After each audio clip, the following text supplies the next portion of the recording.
Hi hello നമസ്കാരം. ഇത് കണ്ടോ, നല്ല അടിപൊളി കാട്ടുചീരയായിട്ട് ഇവിടെയൊക്കെ നിൽക്കുന്നുണ്ട്. ഇതൊക്കെ പൊന്തൊക്കെ വെട്ടിയിട്ട് ഇപ്പോൾ 2000 തളർത്ത് വന്നാണ്. കണ്ടോ, ഈ ഭാഗത്തൊക്കെ ഇഷ്ടം പോലെ ഉണ്ട്. കണ്ടോ, ഇഷ്ടം പോലെ കാട്ടുചീര. ഇത് വൈലറ്റ് കളറാവും. ഇത് ചെടിയായിട്ട് ആൾക്കാർ ഉപയോഗിക്കുന്നുണ്ട്. ഇത് നമുക്ക് കൂട്ടുകറി ഉണ്ടാക്കാം, നമുക്ക് തോരൻ വയ്ക്കാം, അങ്ങനെ ഒരുപാട് ഐറ്റത്തോട്ട് ഉണ്ടാക്കാം കേട്ടോ. നല്ലൊരു അടിപൊളിയാണ്. ഇതോടെ നമുക്ക് പക്കോട ഉണ്ടാക്കാം.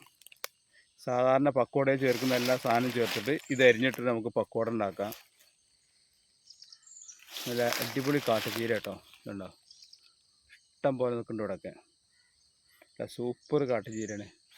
ഇന്ന് നമുക്കിത് കൊണ്ടിട്ട് കുറച്ച് കൂട്ടുകറി വെക്കാം. ഇങ്ങനെ ഇതുണ്ടോ, ഇതുപോലെ പൊട്ടിച്ചെടുത്തിട്ട് ഇത് നമുക്ക് കൂട്ടുകറി വെച്ച് ഉപയോഗിക്കാം.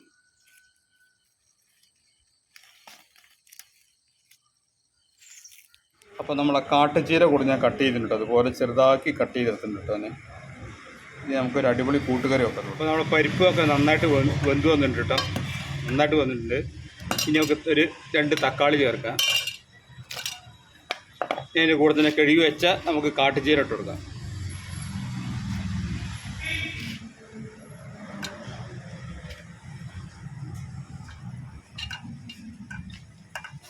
ഇത് കുരുന്ന് നന്നായിട്ട് വെന്ത് വരട്ടെ. ഇനി മുളക് പൊടി ചേർക്കാം, താല്പര്യമുള്ളവർക്ക് ചേർക്കാം കേട്ടോ. ഞാൻ പച്ചമുളക് മാത്രമേ ചേർത്തിട്ടുള്ളൂ.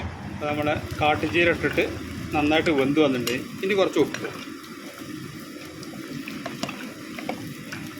ഇനി നമ്മൾ കുറച്ച് തേങ്ങ അരച്ചിട്ടുണ്ട്. ഇതിൽ ജീരകവും തേങ്ങയും മാത്രം ചേർത്ത് അരച്ചിട്ടുണ്ട്, വേറെ ഒന്നും ചേർത്തിട്ടില്ല.